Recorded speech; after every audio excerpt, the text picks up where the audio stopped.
isla sa Batangas, hindi kalayuan, malapit lang sa kabihasnan.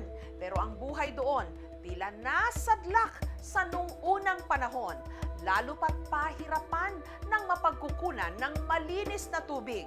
May iiral pa namang El Nino.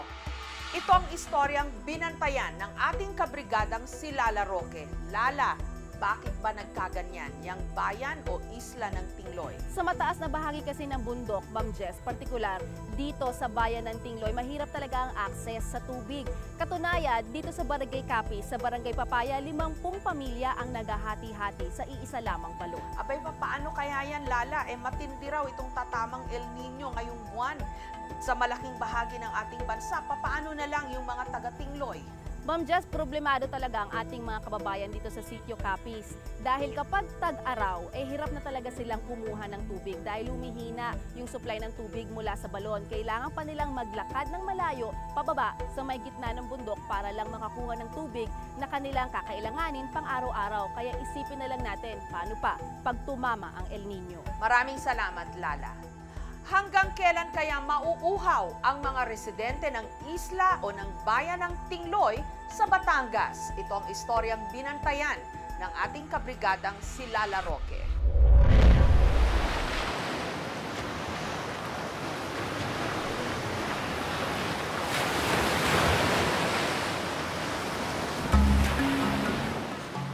Ang bayan ng Tingloy ang nag-iisang island municipality sa lalawigan ng Batangas.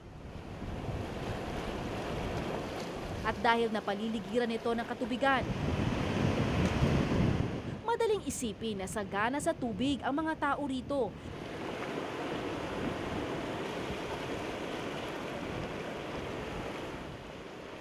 Subalit sa ilang mga barangay ng isla,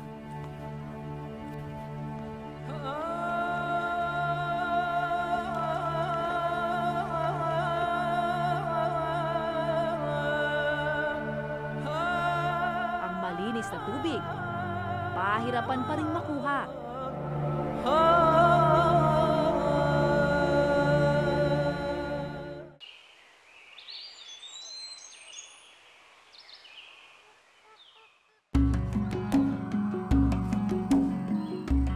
Lunes ng umaga, naabutan namin si Mang Ven na pababa ng sentro ng barangay, kasama ang kanyang alagang kabayong si Cleopatra.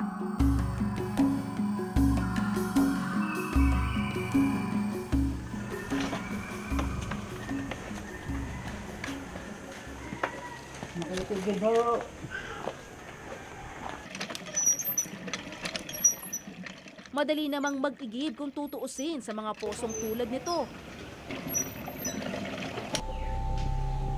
Pero si Mang Ven, malayo pa pala ang lalakbayin para maiuwi ang inigib na tubig. Mula sa igiban, maglalakad si Mang Ven na mahigit 1 oras para marating ang tirahan na nasa bulubuduking bahagi ng barangay. Mahirap ang tubig dito sa amin lalo pag tag-init. Pag dito nga kami sa baba pa natin na dahil doon nawawala ang tubig na uubusan pagka maraming umiigib.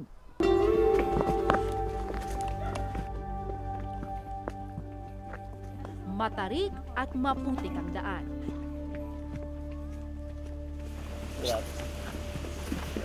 Hindi basta-basta ang ginagawang pagdadala ng 2 baldeng tubig ni Mang Ven.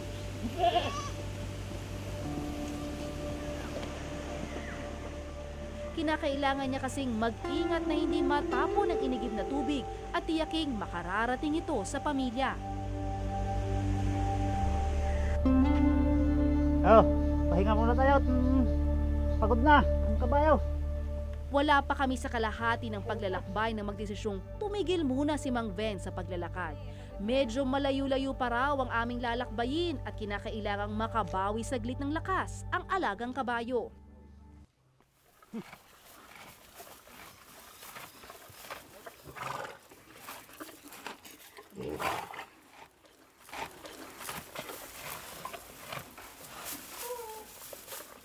Makalipas sa mahigit 1 oras, narating na ni Mang Ven sa wakas ang kanilang tahanan.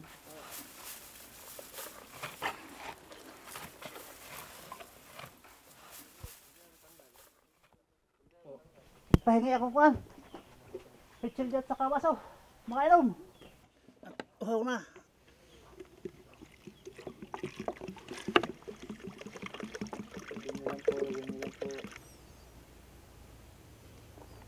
Naalis yung uhaw ko.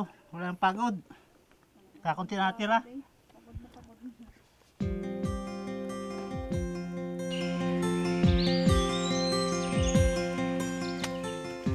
Ang 2 baldeng tubig daw na yon, pagkakasyahin ng kanilang pamilya sa loob ng 2 araw.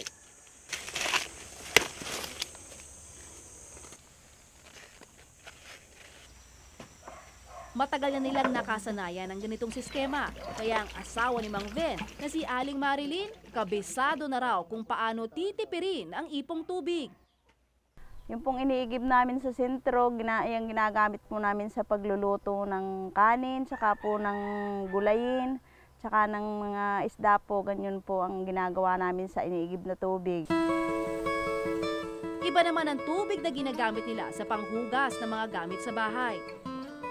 Ito po yung aming sahod ulan, ito po yung ginagamit lamang namin sa paghuhugas ng aming mga pinggan, paglalaba. Hindi po ito pwedeng inumin, ang lasa po nito yung mapait. Tubig ulan ito. Paiinom sa kabayo. Dahil ito ang aming pinaiinom sa kabayo, sa baka. Oh, inom ka muna.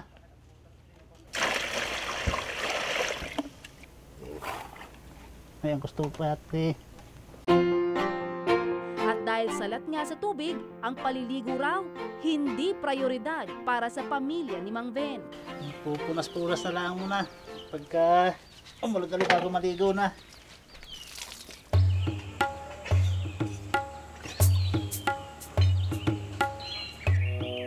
Kung si Mang Ven tapos na sa pagigib ng tubig, naabutan naman namin ang 13 anyos na si Edwin na papunta sa nag-iisang balon ng tubig sa kanilang sityo.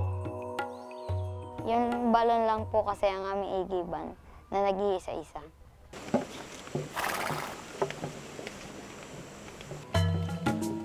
Imbis na bumaba sa sentro ng barangay para umigib, maglalakad na lang daw si Edwin papuntang balon dahil magkasing layo rin lang ang kanyang lalakbayin.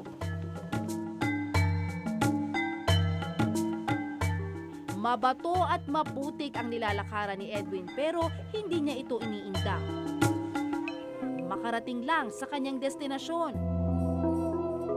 Mahalaga raw kasi ang paggagamitan ni Edwin ng tubig. Yang umiigib po ako ng aking pampaligo. Araw-araw ko po itong ginagawa bago po ako pumunta sa eskwelahan upang ako po may mapailigo.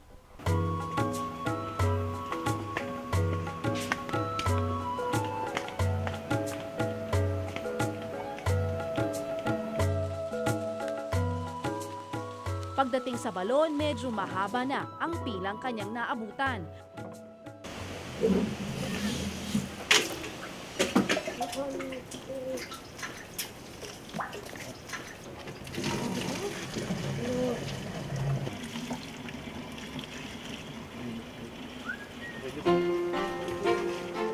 Ang balon na kasi na iyon ang nag-iisang pinagkukunan ng higit sa 60 pamilya. Minsan po ay kailangan kong maghintay kasi po ay mahaba yung pila. Pero si Edwin matyaga pa ring hinintay ang kanyang pagkakataon para makaigib.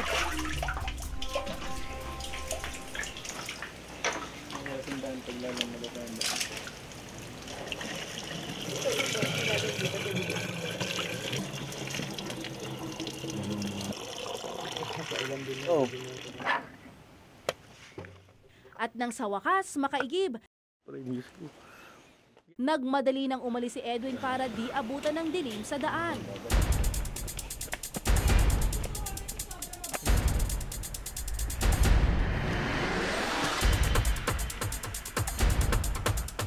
At kung malaking pagsubok ang pagpunta sa balon para mag-igib,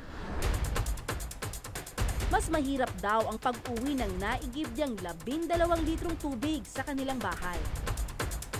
Sobra pong mahirap dahil po mag-aahon at lusong po. Nakakasakit po ng balikat or mga kasukasuan. Pagod na pagod man.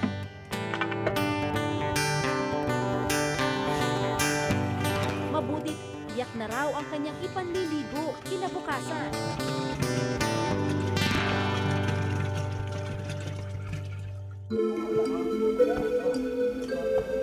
Ang Sitio Capiz ang pinakamalayong sitio ng Barangay Papaya. Kakapusan sa tubig ang pinakamalaking suliranin ng mga residente rito.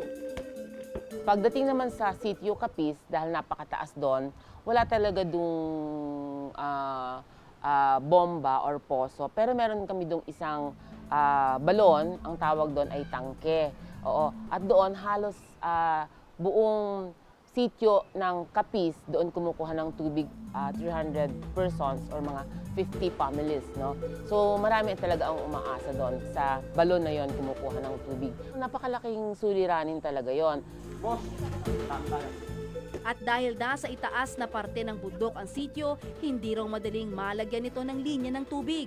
Meron kasi naman doon na parang ilog,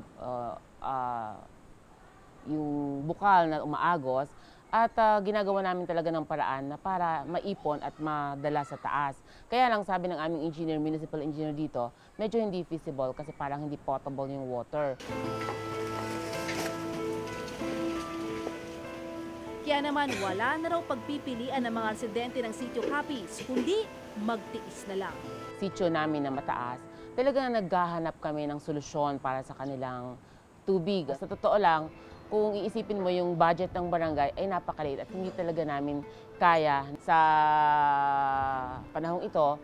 Tiyatsaga lang muna talaga ang mga taga-barangay Capiz doon sa pagkuha ng tubig dito sa baba at saka sa tangke o yung balon.